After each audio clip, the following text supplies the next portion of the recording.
They once worked together a long time ago. They're not friends now. They don't like each other. And yeah, 50 has taken every shot, especially when Diddy has been. Did Phil explain why he's speaking out now? He said he's speaking out because he believes Diddy's a predator. He wants accountability, and he doesn't want someone like this to run unchecked. They used to work together years ago, but now there's no friendship left, no respect, just pure hatred.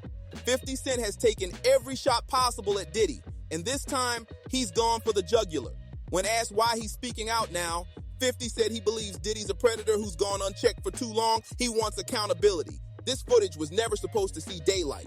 We were told it was too explosive, too risky, too dangerous to ever be released. But somewhere between a betrayal inside Diddy's own circle and 50 Cent's ruthless patience, the one recording that was meant to stay buried forever finally hit the internet, and nobody saw it coming. Not Diddy, not his lawyers, not even his PR army. December 1st, 2025. Out in front of this and, tried to persuade Netflix not to come forward with it. I think it's an interesting argument because what they're claiming is, Curtis Jackson, aka 50 Cent, has had a long-standing, animosity against Diddy and sort of vice versa. And because he's at the helm, they're arguing this can't be taken seriously. This should sort of be seen as propaganda. And one of the things that Netflix hit back with was, yes, he's the executive producer. He doesn't necessarily have creative control. And that's something we... The day the most powerful man in hip-hop stopped running the game and started watching his own downfall unfold from a prison TV. The so-called king of control just lost the one thing he could never afford to lose: the narrative.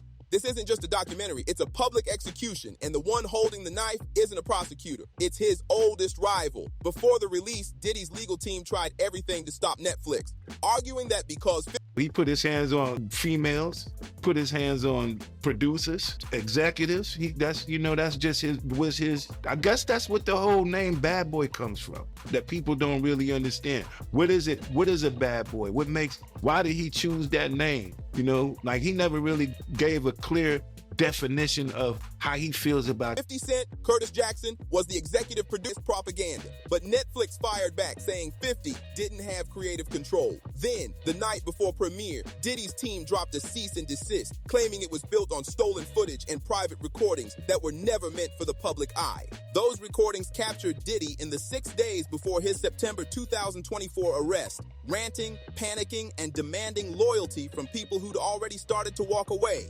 Cameras he hired himself caught every second of his meltdown. The ultimate irony, Diddy's obsession with controlling his image became the very reason it crumbled. That footage showed him yelling at producers, intimidating assistants, and showing a side of Bad Boy that was way too real. The name suddenly made sense. It wasn't branding, it was confession. The clips leaked and spread like wildfire online. Viewers saw Diddy pacing in a hotel suite, barking at lawyers, and muttering about hiring. The feelings that I have about the documentary, it was just old news, and they took a couple of with the footage from Puff from the days that's leading up him to get arrested, the incidents with the people from the courts, the two people from the courts. So it was nothing new.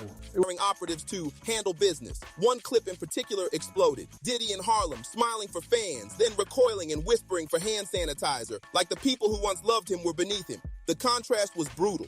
Fake charm in public, pure disgust in private. His lawyers screamed attorney-client privilege, claiming private strategy sessions were illegally exposed. But the damage was done. The man who built his empire on image control got caught on his own tape unraveling.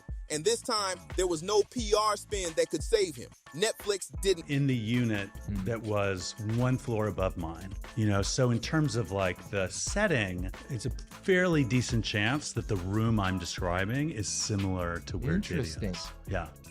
Flinch. The team said the footage was obtained legally, the rights secured, and the sources protected. Director Alexandria Stapleton even doubled down, saying Diddy spent decades filming himself. Flight where Diddy said to her, showed her the video. Testified that video. He showed her a video of a freak-off that she participated in and said, if you don't participate in another freak-off when we get to New York, I'm gonna put this video out. I'm gonna send it to your mother.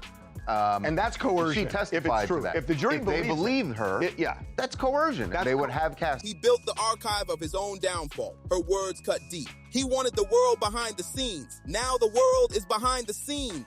When Netflix reached out to Diddy's camp for comment, they stayed silent until the premiere hit. Suddenly, his lawyers were loud and frantic, but it was too late. The narrative had shifted from if Diddy was guilty to how much he'd hidden. Even people close to him said it felt like old news. The footage just filled in the blanks of what everyone already suspected.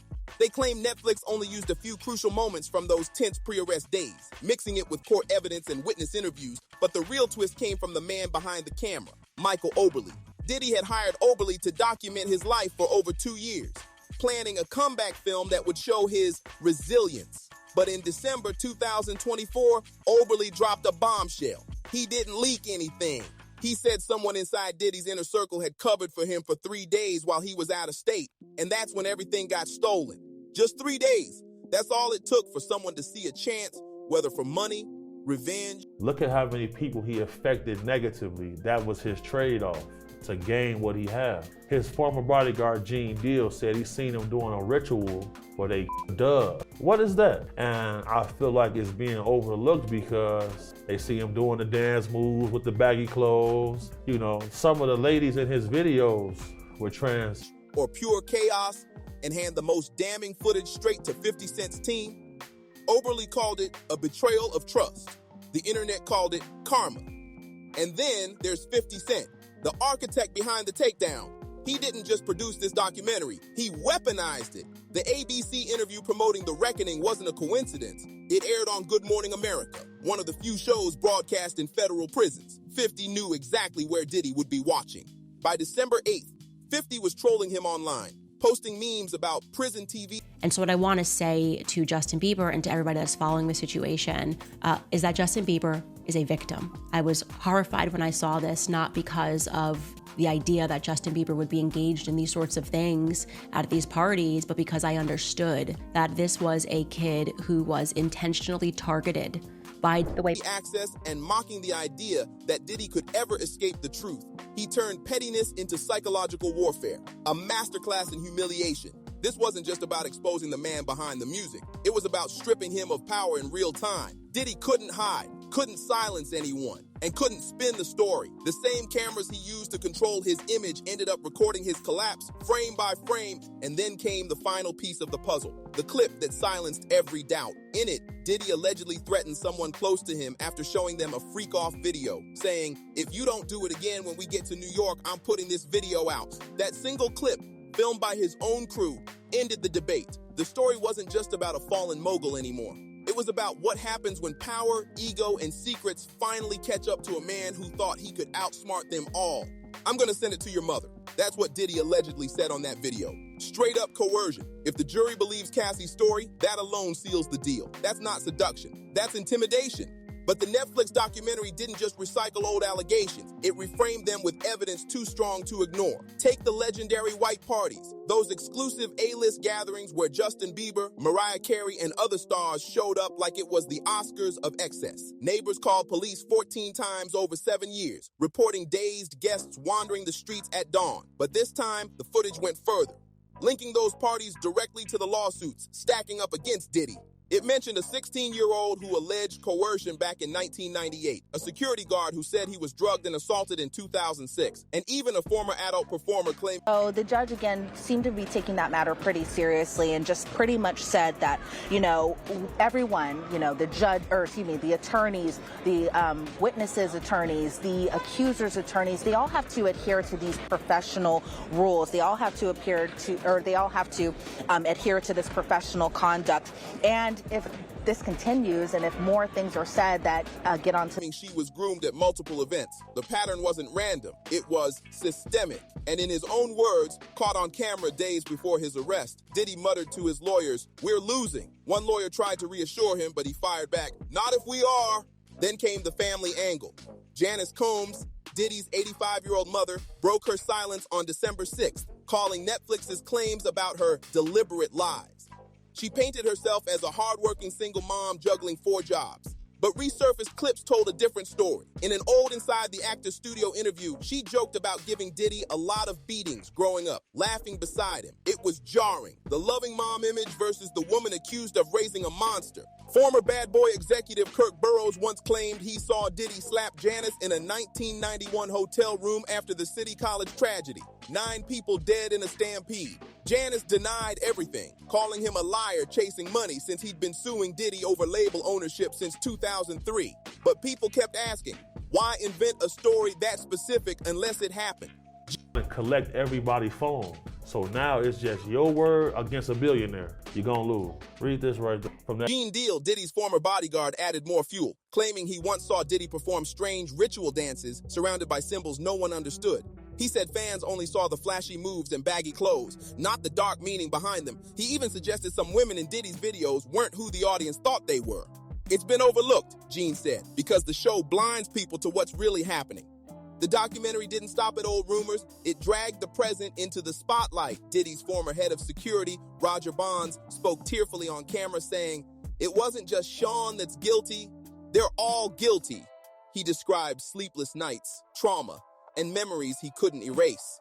Meanwhile, Quennell Q. Mosley from Day 26 told his own horror story about waking up disoriented in Diddy's twins' bedroom, cameras on, after blacking out. His lawyer refused to comment, but the footage of Q's breakdown said, "Enough." Then came Usher. He once lived with Diddy at just 13 years old. On Howard Stern's show, he'd laugh nervously while recalling curious things he saw. Doors opening, people disappearing into rooms, late night. The book Porter allegedly recounts discovering and making copies of the tapes that Diddy made of himself having with young boys that he was managing, including an alleged tape involving an 18-year-old pop star. Parties that blurred into something darker. "I'd never let my kids near Puffy Camp," he joked. But that joke doesn't sound funny anymore. When old clips resurfaced after Diddy's arrest, people finally understood. Usher wasn't just describing a lifestyle. He was hinting at the machinery behind it. That's why one commentator said, "Justin Bieber's not part of it. He's a victim." Diddy's influence over young artists looked less like mentorship and more like manipulation. Power disguised as opportunity.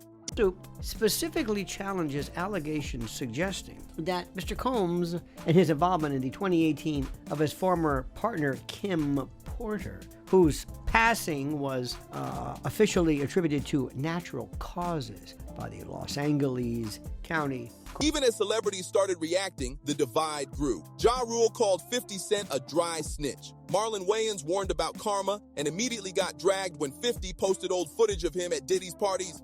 Joe Budden took a bolder stand, saying the documentary didn't just expose Diddy's crimes, it exposed the system that protected him. Labels, lawyers, artists, all complicit because the money never stopped flowing. By mid-December, the fallout was everywhere. Diddy's legal team kept threatening lawsuits, but no one cared. They'd already lost the PR war. The Reckoning hit #1 on Netflix in the US, and UK civil cases multiplied, and LA County opened a new investigation. Meanwhile, inside a New Jersey prison, Diddy sat in front of a flickering TV screen, forced to watch his own destruction, orchestrated by 50 Cent himself. It was the ultimate revenge move, forcing your enemy to witness his downfall, frame by frame. But while everyone obsessed over leaked footage, the legal calls, the Harlem sanitizer moment, Janice's denial, they missed the real danger. There's still one clip no one's seen, the clip Diddy's team is terrified of. According to insiders close to the production, buried somewhere in those hours of recordings is a private conversation that could change everything. A conversation so explosive it doesn't just incriminate Diddy, it drags another major player into the fire. Someone powerful enough to make the rest of this scandal look small. So the real question isn't just what's on that tape, it's who's willing to pay to keep it buried forever.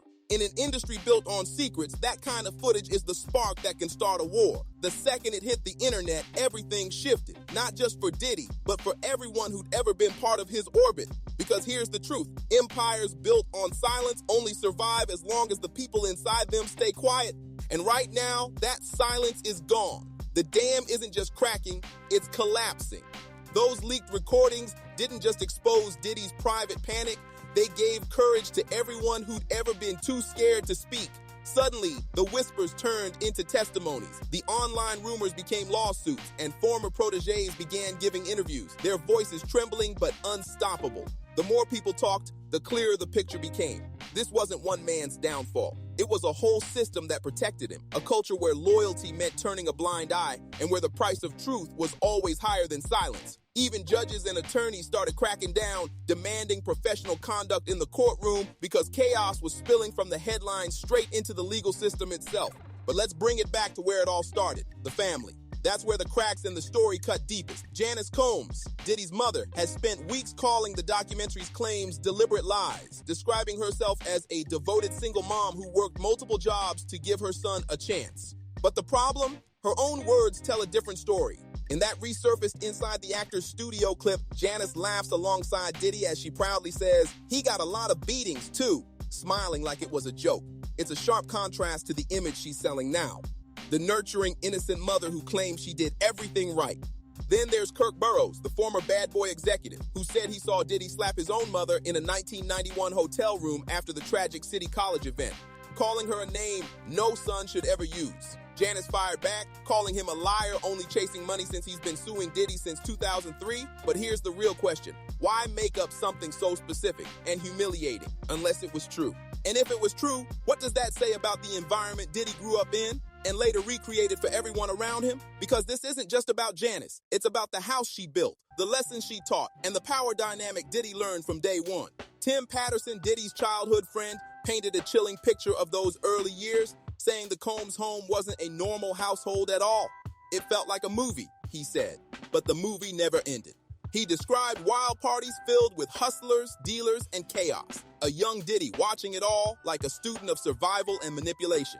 So is it any surprise that decades later, his own infamous white parties look like an upscale version of that same madness? The blurred lines, the power games, the same expectation that everyone inside those walls would obey the rules. No phones, no evidence, no escape. That's why those white parties were legendary. Not for glamour, but for darkness. Neighbors called the police 14 times in 7 years, reporting guests stumbling into the streets at sunrise, clothes disheveled, confused, and terrified. But the most haunting stories came from inside. One 16-year-old alleged in a 2024 lawsuit that Diddy cornered him during the very first white party in 1998, calling it his rite of passage to stardom. Another accuser, a former adult film performer, claimed she was groomed into a trafficking ring after being invited to multiple events where the drinks were spiked and the exits were blocked. The deeper you look, the clearer it gets. Those white parties weren't just parties. They were the training ground for the empire of silence that's finally falling apart. These aren't random scandals. They're part of a blueprint, and the leaked footage from Diddy's pre-arrest breakdown doesn't just show a man afraid of prison.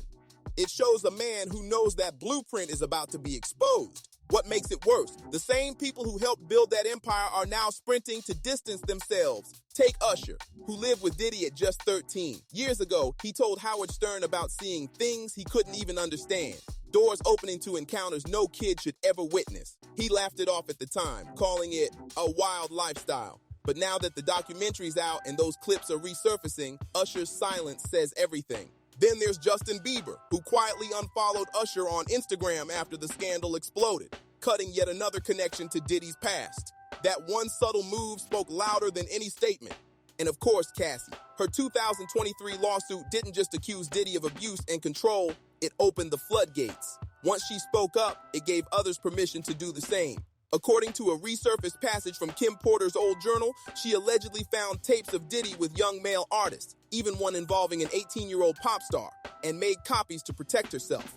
If someone like Cassie, who spent a decade inside Diddy's world, could finally break free, it made people ask, what was stopping everyone else? That's the heart of this whole reckoning. This was never just about Diddy's personal behavior. It was about the machine that protected it. The lawyers who buried settlements, the record execs who looked away, and the artists who stayed loyal because the alternative was career suicide. One of the most emotional testimonies came from Quanell Q. Mosley of Day 26. He broke down in interviews describing cryptic emails about sacrificial rituals and waking up in Diddy's twins' bedroom after blacking out, cameras rolling as he screamed in confusion. His lawyer refused to comment, but they didn't need to. The footage of Q's tears told the whole story. His trauma became a symbol for what so many others had endured but never dared to say. The documentary gave those silenced voices a platform, forcing everyone to confront the question. It's not just what Diddy did, it's who helped him do it. And worse, who's still protecting him now? That brings us to the money, and the power moves behind it. Because this web of silence isn't just emotional, it's financial. There are now new challenges tied to Kim Porter's 2018 passing, which was officially ruled as natural causes by Los Angeles County. But whispers say otherwise, and the documentary hinted that her death might be tied to what she knew. Even beyond that, lawsuits are piling up. Former employees, producers, and even family members are all suing over their piece of Diddy's collapsing empire. What's NDAS and quiet payoffs has now turned into full-blown legal warfare. As one insider put it, these lawsuits aren't just about justice anymore. They're about payback, because when the empire starts to crumble, everyone who once stayed silent suddenly wants their cut and their revenge. It's clear what's happening now. Everyone's scrambling to make sure that if Diddy's going down, they don't go down with him. Look at the timing. The Netflix documentary drops, and suddenly people who've been silent for years are talking. That's not coincidence. That's survival. This is the sound of people rewriting their roles, flipping their loyalty, and making sure they land on the profitable side of history. But here's what really has people shaking. The footage we haven't seen yet. Because if what's already leaked is this bad, imagine what's still buried. Diddy's been obsessively filming himself since he was 19. Every party, every meeting, every private conversation caught on tape. The documentary team hinted there's way more out there, and according to insiders, it's not just Diddy on those recordings. It's the entire circle. The friends, the artists, the executives who laughed at his jokes, played along, and looked the other way. So now the question isn't if those tapes exist, it's how far people will go to keep them hidden. How much are they willing to pay? And what happens when someone decides the price of silence isn't worth it anymore? Because power only lasts as long as people are willing to enforce it. And right now, Diddy's inner circle isn't just cracking, it's turning on itself. Roger Bonds, Diddy's former head of security, broke down in tears during an interview. It wasn't just Sean who's guilty, he said. They're all guilty.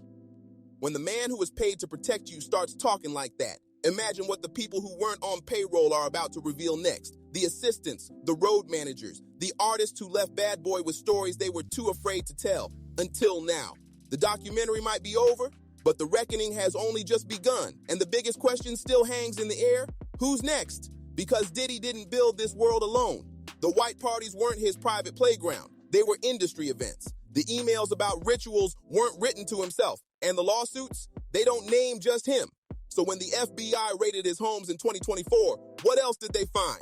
Whose names were in those files? And how many powerful people are sweating right now, wondering if their past are about to become tomorrow's headlines? And this story was never just about Diddy. It's about a system built on untouchable fame and unchecked power. An entire era of music where the rules were written by people who thought they'd never face consequences. But now, the rules have changed. So where are we now? We've got a mogul in prison, a family still in denial, and an entire industry holding its breath. We've seen footage that's already rewritten history, and we know more tapes exist that could burn what's left of that legacy to the ground. Artists who once worshipped Diddy are pretending they barely knew him, while fans are left wondering how much of the music they loved was built on something dark. This documentary gave us answers, but it left us with even more questions. What happens when the last loyalist flips? When the final NDA expires? When the next tape drops? Because make no mistake, there's more coming. And one thing's for sure, Diddy's not the only one who should be nervous. If this much came out while he still had power, imagine what's going to surface now that he doesn't. So tell me, how deep do you think this goes? Are we witnessing the fall of one man or the unraveling of an entire system built on silence and control? Drop your theories in the comments. I want to know what you think. And remember, stay sharp, stay skeptical, and never forget, the loudest secrets are the ones nobody ever wanted you to hear. We're just getting started. And I'll see you in the next one.